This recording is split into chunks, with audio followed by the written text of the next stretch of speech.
Dito sa Pilipinas, kapag hindi ka nagtrabaho, mahirap. Paano kung kakain? Paano yung pang-araw-araw nyo? Minsan nakangumutang. Nangungutang. Sino ka sa Oh. 4 piece? Kasama ka ba? Hindi ka kasama sa 4-piece? Hindi po. Eh bakit? Eh, yun nga po kayo nakakatagpo ko sa gobyerno natin. Pa? Sa barangay yun. Sa barangay? 2009 po yan. Tinanong ko po sa Maynila Oo. kung sabi ko. Marami anak mo. Oo, ang dami yung anak. Ayun nga. Hindi ka kasama sa 4-piece. Tapos, Magandang araw po sa inyo lahat mga amigo. Good morning, good morning, good morning mga idol. Dito po tayo sa San Isidro. Ayan po. At good morning po. Ayan ako po si Kebel Jun. Apo.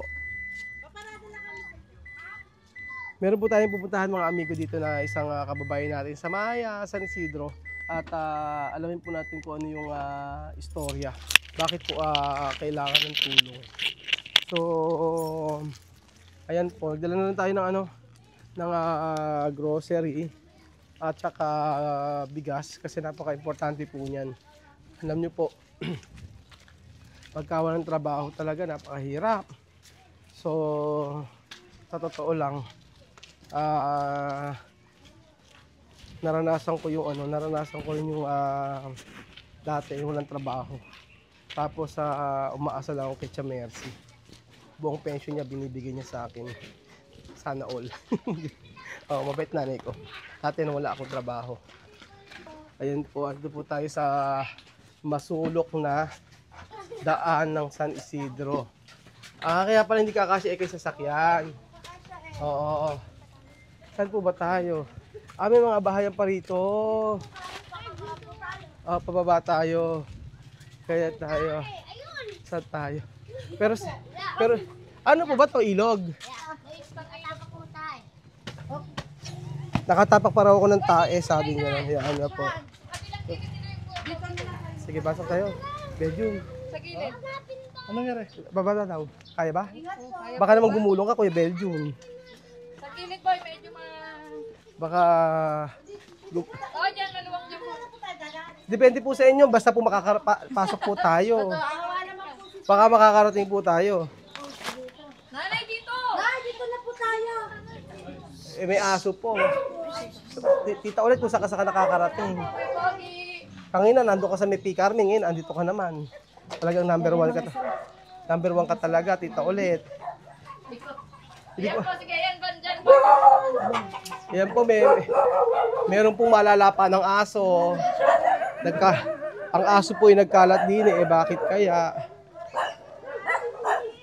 Bakit kaya ganoon? Ang daming aso. Saan po ba? May nakasunod po sa aking aso. Ay, may mga bahayan pa rito. Di ba?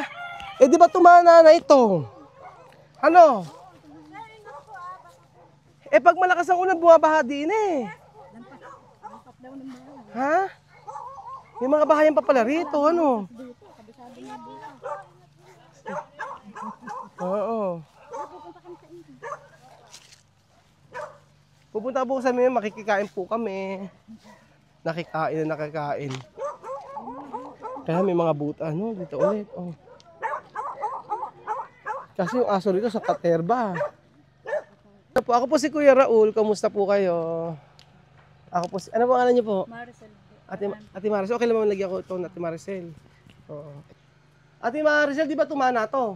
Paano kapag pagka halimbawa di ba may baha dito pag bumabagyo? Hanggang saan yung baha dito? Hanggang din. Hanggang dito na Belgium, no? Mahirap po. Hanggang dito na yung baha.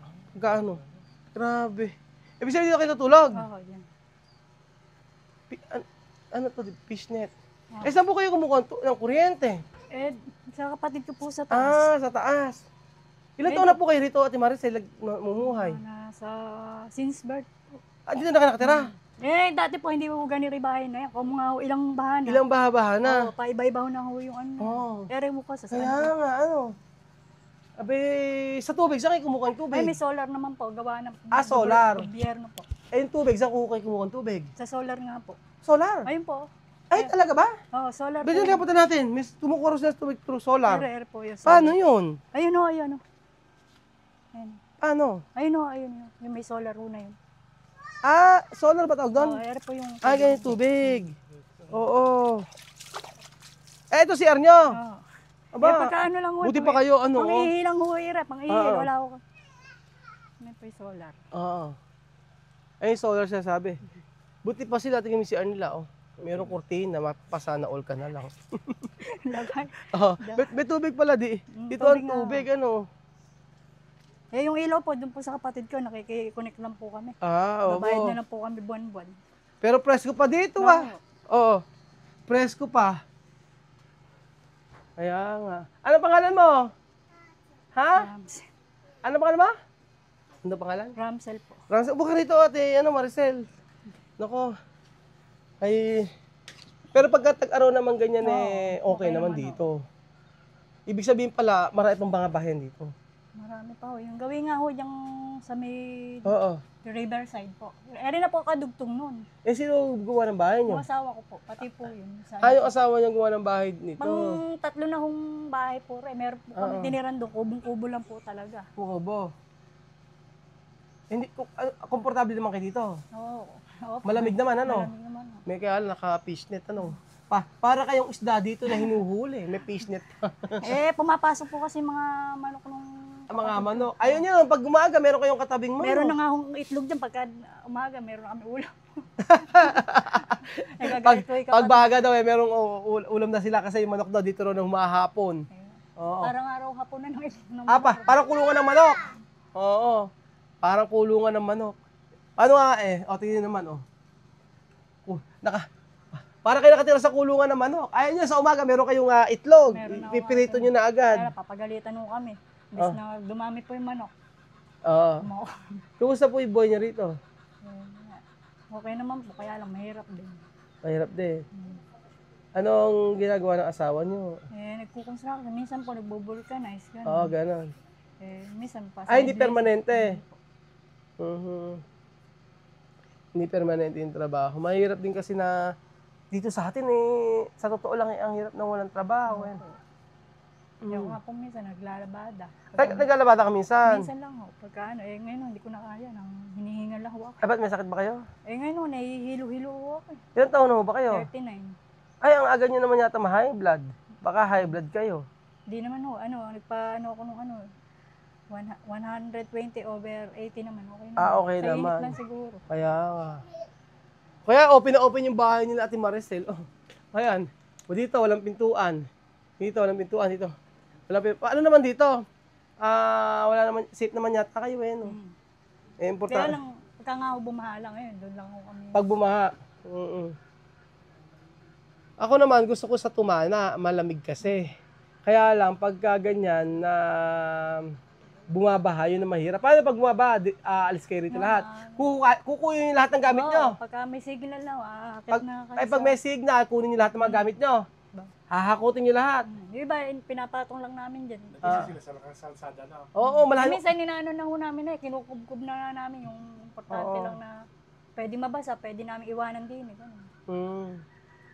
Kaya nga. Yung aso kasama din. Kaya, di ba tumatuma na? Di naman tayo nagtanim.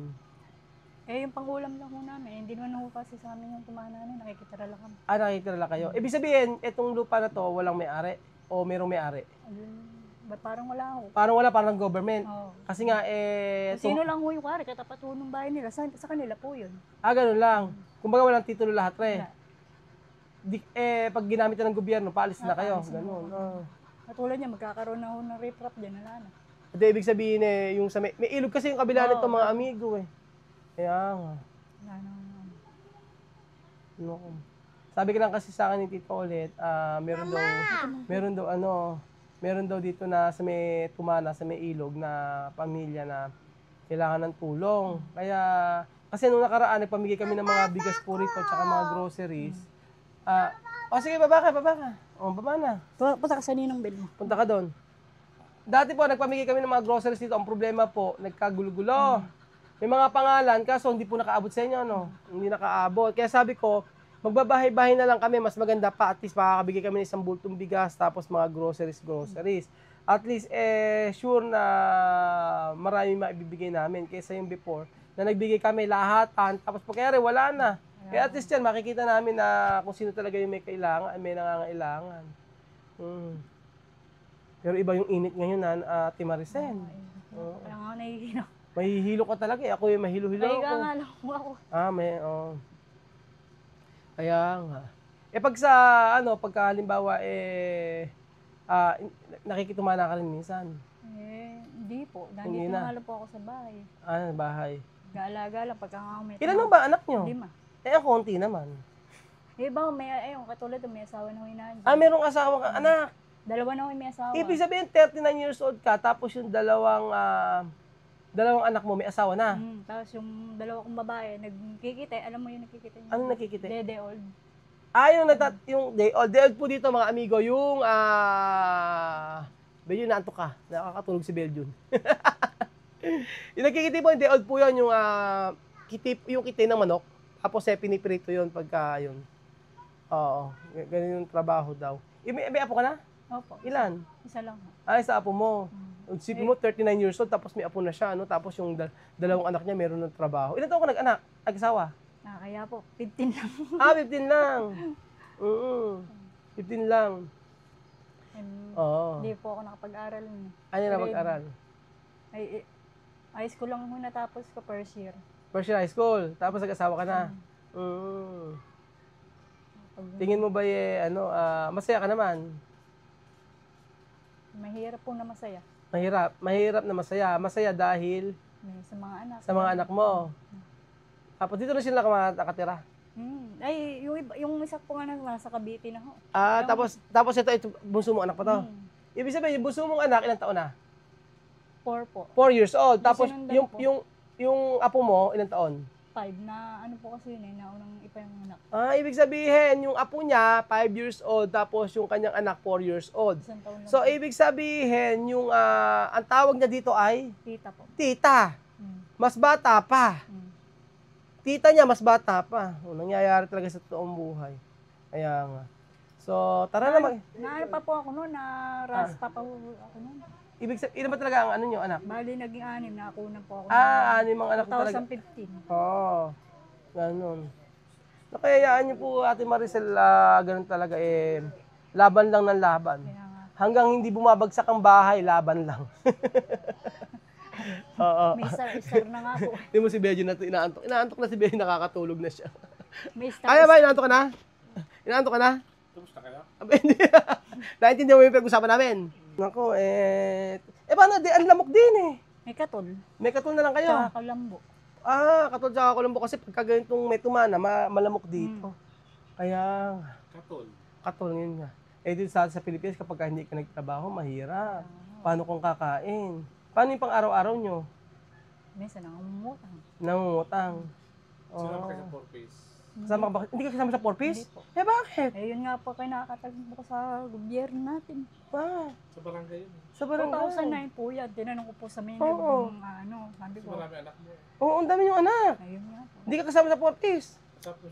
Bakit hindi kayo 2009 po yan sila, sinorbe. Tinanong ko po sa nagsosorbe, ano po ba yan? Alaway ka, sa bahalan daw eh. Ibig sabihin, Yun na pala yun. yun na pala. May nag-survey tapos sinabi sa baha daw. Yun na pala yun. Tapos nung 2011, nag-start na yung 4-piece. Oo, wala kayo. Hindi po. Hindi pa kayo nakasama man lang? Hindi po. Mag-usap ka sa kapita o sa barangay na nakasama. Oo nga, napaka-unfair. Sabi daw po, inaano raw po. Nakasakop dito. Inaano lang daw po yun, sineserve. Ang nag-ano raw daw Gusto muna natin sa kayo dapat ibang purpose ng bayan. Pampanga. Yun nga ako nakapagtaka eh, teacher, tsaka po yung Kaya nasa nga. ibang bansa po yung kami Oo. mo talaga wala. Yung iba may mga trabaho merong kasama sa 4-piece Ewan ko, ibang-iba sa atin. Poblasyon po. Populasyon. So ayun po mga amigo, Ate Maricel, laban lang. Maging okay din lahat. Pray ka lagi, mag-pray lagi. Tapos yun. Sabihin sa asawa lahat naman may katapusan. So hindi laging mahirap, hindi laging mayaman. Kumbaga dapat kung ikaw ay umuunlad na, pagpatuloy lang, trabaho lang. Ngayon po, Ano yan lang po po yun. inaani namin tatay. So, ayun po mga amigo. Thank you so much po at maraming salamat po. Hopefully po magkaroon ng magandang matrabaho yung asawa niya kasi pa side lang daw po yung kanyang asawa. So, kapag ka nangailangan sa construction namin, ipapasok ko kung hanggat kaya, hanggat kung pwede. Thank you so much po mga amigo at God bless po. At Maricel, lahat mo para po sa inyo. Thank Ano? you po, salamat. Maraming po, salamat sa tinulong niyo po. Tingnan po yung aking bahay po para pong kulungan ng manok. Papasalamat po ako sa binigay po nila sa akin na grocery at saka po bigas. Maraming po salamat po. Tita Ulit, ano naman yung pinitik mo, Tita Ulit? Meron ka pa. Tita Ulit, ano yung pinitik mo? May pinitik ka pa dyang talong. Siguro kaya ito, masarap sa buko. Meron pang pinabigay po sa atin mga Mangga. amigo. Mga tanim-tanim nila. Kakatuwa naman. Mangga.